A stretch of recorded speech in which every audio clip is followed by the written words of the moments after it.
अगर मैं आपसे कहूँ कि इंडिया में वैन कल्चर ऑलरेडी एग्जिस्ट करता है, मुझे 3 से 4 साल हो गए हैं काफ़ी सारे लोगों को साथ में लाते हुए, जो लोग वैन कल्चर को एंडोर्स करते हैं। कुछ लोग उनमें से वैन में ऑलरेडी रहते हैं अपनी, कुछ लोग अपनी नई वैन बना रहे हैं और रहने की तैयारी कर रहे हैं।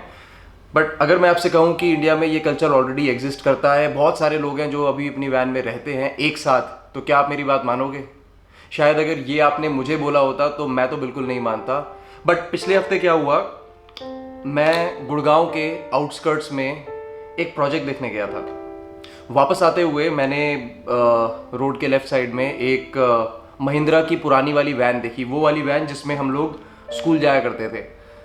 देखते ही देखते एक के बाद दूसरी, दूसरी के बाद तीसरी, और ये बहुत सारी vans, tempo travellers, matadors, Mahindra vans, सब के सब दिखाई देने लगी और वो मुझे बहुत फैसिनेटिंग लगा। बट अनफॉर्चुनेटली मेरे पास कोई कैमरा नहीं था, ना मेरे सेलफोन में बैटरी भी कम थी और अंधेरा सा हो गया था। सो आई डिसाइडेड कि मैं इस जगह पे फिर से जाऊँगा। मैं आपको आगे दिखाता हूँ क्या हुआ फिर।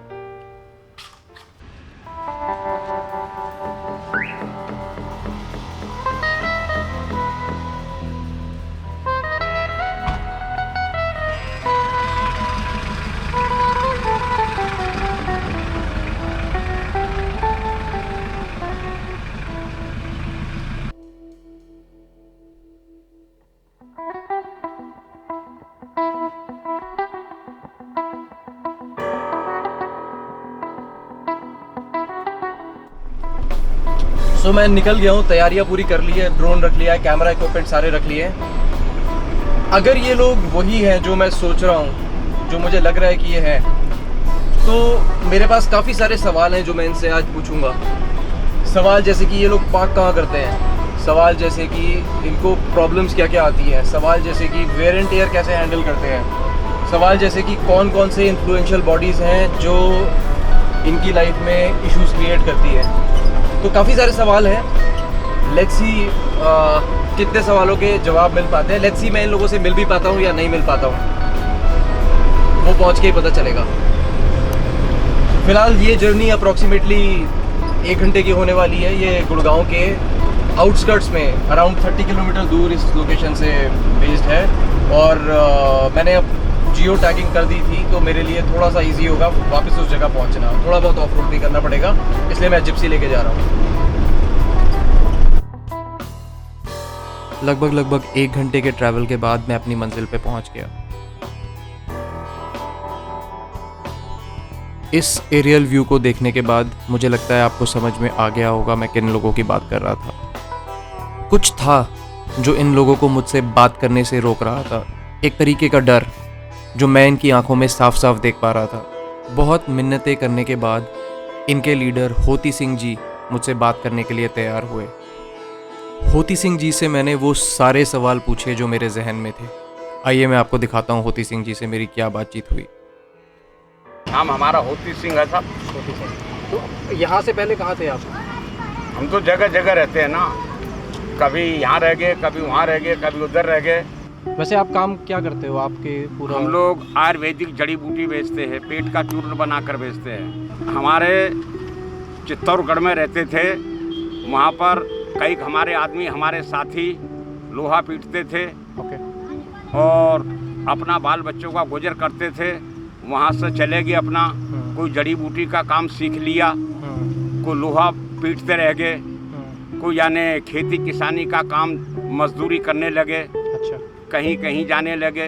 तो हमारे आदमी भूली बिष्टी सब जात ऐसे ही है। अच्छा। आदिवासी हमारे आदमी पूरे ऑल इंडिया के अंदर है। अच्छा। जैसे गुजरात, महाराष्ट्र, आंध्र प्रदेश, कर्नाटक, तमिलनाडु, मद्रास, हरियाणा, पंजाब और राजस्थान, उत्तराखंड, बिहार।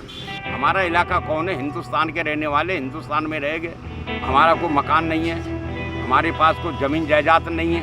हमारा तो घूमने का काम है, घुमंतरू लोग हैं हम लोग। अच्छा। अपना ये है कि हमारा तो रोजी रोटी यही है। अच्छा। इसी के अंदर थोड़ा बहुत हमारा घर मकान ज़मीन जायदाद यही है। अच्छा। जहाँ भी हम लोग जाते हैं थोड़ा बहुत सामान गाड़ी में ले जाकर 10-5 किलोमीटर जाकर खड़ी कर लेते हैं, वहाँ पड़े रहते हैं, वहाँ से और जगह चले जाते हैं। तो एक छोटा सा मुझे आप तरीका बताओ कि आप कोई जगह में 20-25 दिन रुकने के लिए जब आप गाड़ी रोकते हो तो क्या देख के रोकते हो? अब रखने से ऐसा है कि रोड के किनारे जहाँ भी जगह खाली मिलती है वहीं रुक जाते हैं। तो हम तो ये तो आते नहीं कि वहाँ हमको जाना है, वहाँ बैठना है। अच्छा। जहाँ को थोड़ा बहुत सुविधा दिखा, अच्छा। थोड़ा पानी का सुविधा दिखा, हाँ। थोड़ा खाने पीने का दुकान का सुविधा दिखा, हाँ। कहीं आसपास थोड़ा बहुत हमारा चलता रहा, उधर हमारे को सुविधा दिखा, वहीं बैठ गए बस। तो जो ये इस तरीके की गाड़ियाँ हैं, इसमें आपको पार्ट्स की कोई स्पेयर पार्ट हो गया, कोई वायरिंग हो गई, कोई जो अंदर के औजार पुर्जे हैं, जब वो ख़राब हो जाते हैं तो वो मिल जाते हैं वो आसानी सब से? मिल जाते हैं, सब दुकानों के ऊपर मिल जाता है ये अच्छा। जितने भी पुरानी ये गाड़ियाँ हैं हम लोगों के पास, हाँ जी। तो ये नई गाड़ी तो है नहीं सर। हाँ जी। हाँ तो जी। अपने सर छुपाने के लिए, अपने बाल बच्चा रहने के लिए हाँ जी। ये गाड़ी किसी ने 10,000 की, किसी ने 5,000 की जोड़ जाड़ कर हाँ। कहीं से काम धंधा करके सर ये गाड़ी लिया है, अपना थोड़ा बहुत सामान लाद के चले जाए। और ऐसे हम लोग गाड़ियों में जाते हैं, हाँ। 1,000 2-2 हज़ार रुपये मांगते साथ, इतना हमारे पास खर्चा नहीं है। हाँ। तो ये गाड़ी अपना थोड़ा वाहन जो है हाँ। वो अपना हमारे आदमी ने ले रखा है। अच्छा। तो इस गाड़ी के अंदर हमको कोई दिक्कत नहीं है, हम लोग ज़्यादा नहीं चलाते हैं। हाँ। केवल 5 किलोमीटर 10 किलोमीटर चलाकर रोक लेते हैं सर। अच्छा। मगर गाड़ियों का पार्ट पुर्जा हमको हर जगह मिलता है, हर जगह मिलता है? हर जगह मिलता है। इसके मैकेनिक भी मिल जाते हैं सर। अच्छा। मगर हमारे को इसमें कोई खतरा नहीं है। अच्छा। नहीं, ये गाड़ियाँ आप खुद बनाने भी जानते हो इनको? हाँ, अपने आदमी जो है ना, हाँ। अपने आप भी थोड़ा बहुत काम कर लेते हैं गाड़ियों अच्छा, का। खुद ही जब गाड़ी सीखे हो? कहीं जंगलों में ख़राब हो जाती है हाँ। तो अपने हाथ से उसको हम सही कर लेते हैं, हमारे बाल बच्चे बहुत बढ़िया। सब सीखे हुए सर। बहुत और मगर बढ़िया। ये जितना भी जो है, जितने बड़े बड़े आदमी उनके पास दौलत से नई नई गाड़ियाँ ले रहे हैं, हाँ। हमारी नई गाड़ी लेने का हिम्मत नहीं है। हाँ। हमारी पुरानी गाड़ी जो है तो इसमें को हमको कोई दिक्कत नहीं है, हम लोग ज़्यादा नहीं चलाते, ज़्यादा नहीं भगाते हैं, हाँ। बस 20-30 पर चलाते हैं। हाँ। और जाकर या 10-5 किलोमीटर जाकर रोक लेते हैं, ठीक। बस अपना डेरा वेरा लगाया, 10-5 दिन वहाँ रहे, हाँ। 10-5 दिन रहकर नहीं रुकने दिए, आगे चले गए। और वहाँ जब रुकते हैं हाँ। तो जैसे को हमको मना नहीं करते साहब, 1-1 महीना 2-2 महीना 3-3 महीना हम लोग रुक जाते हैं वहीं पर। और वहाँ रुक कर थोड़ा बहुत अपना बाल बच्चों का गुजर बसर करते हैं हम लोग। तो जैसे आप मान के चलो 10-5 किलोमीटर चले आज, हाँ उसके बाद ये हर जगह जाके आप ये टेंट भी लगा लेते हो हाथों हाथ? हाँ सर, तो एक टेंट को लगाने में आपको कितना समय लग जाता कोई है? टाइम नहीं लगता है सर। क्या चीज़ होता है कि 4 कील हो जाए, चारे कोनों पे ठोका। हाँ। और बांस बम्बू खड़ा करके साहब वहाँ अपना थोड़ा बहुत धंधा पानी लगा दिया, अच्छा। बस गुजर बसर करने के लिए साहब। ठीक। आज से कुछ 2-3 साल पहले मैं नेपाल में एक ट्रैक कंप्लीट कर रहा था, जहां मैं एक इंडियन कपल से मिला, एक NRI इंडियन कपल से मिला। तो मैं उनको अपनी कहानी सुना रहा था, किस तरीके से मैंने एक पुरानी वैन खरीदी, अब मैं उसको बिल्ड कर रहा हूँ, कुछ समय में मैं उसमें रहने वाला हूँ। तो उन्होंने मुझसे एक सवाल पूछा कि Dhruv, why are you building a van? इसके मायने क्या हैं तुम्हारे लिए? What does van life mean to you? तो थोड़ा सोचने के बाद मैंने उनको जवाब दिया, van life means absolute freedom to me. मतलब मैं जब चाहूँ, जो चाहूँ, जैसे चाहूँ वो कर सकता हूँ। मैं फुल टाइम ट्रैवलर की तरह अपनी ज़िंदगी बिता सकता हूँ। मैं फ्री हूँ। पर होती सिंह जी से मिलने के बाद मैंने वैन लाइफ को क्वेश्चन करना स्टार्ट कर दिया। क्या जो मायने वैन लाइफ के मेरे लिए हैं उनके लिए भी वही हैं? जो प्रॉब्लम्स मेरी लाइफ में हैं, क्या उनकी प्रॉब्लम्स मुझसे अलग हैं?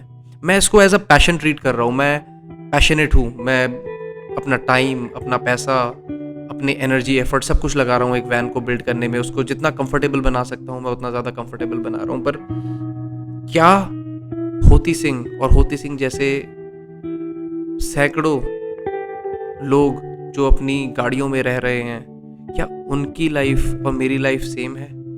तो होती सिंह जी से मैंने कुछ और सवाल पूछे और जो रियलिटी सामने निकल के आई है वो बहुत ही डिस्टर्बिंग थी। मैं आपको दिखाता हूँ आगे क्या हुआ। हम बहुत दिनों से भटक रहे हैं, हमारी समाज भटकी जात है। हमारे आदमी को एक जगह कोई नहीं दे रहा है सरकार। हमारे बच्चे खुले आसमान में रहते, हमारे टेंट लगाकर, सर्दी हो, बरसात हो, गर्मी हो, ऐसे में हमारे बच्चे अपना जीवन पालन पोषण कर रहे हैं। हमारे बच्चों की पढ़ाई नहीं है, हमारे बच्चों को कोई शिक्षा नहीं देते हैं। हमारी बहन बेटियां हैं, लैटरिन खुलेआम करती है। गवर्नमेंट ने बोला देखो जगह जगह लैटरिन घर बना दिया, मगर हमारे लिए सरकार ने कुछ बना कर नहीं दिया। फोर्स ट्रैवलर या टाटा विंगर?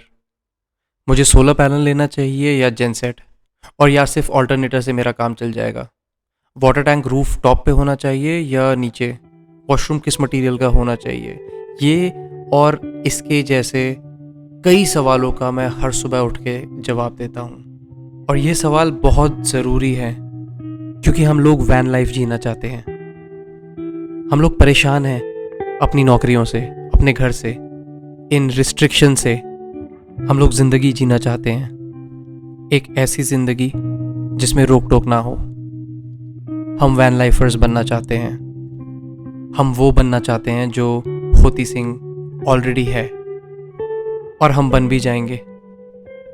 पर आपको पता है, होती सिंह चाह के भी वो नहीं बन सकता जो वो बनना चाहता है। वो हमारे जैसा बनना चाहता है। वो चाहता है उसका भी एक घर हो। वो बस कहीं रुकना चाहता है।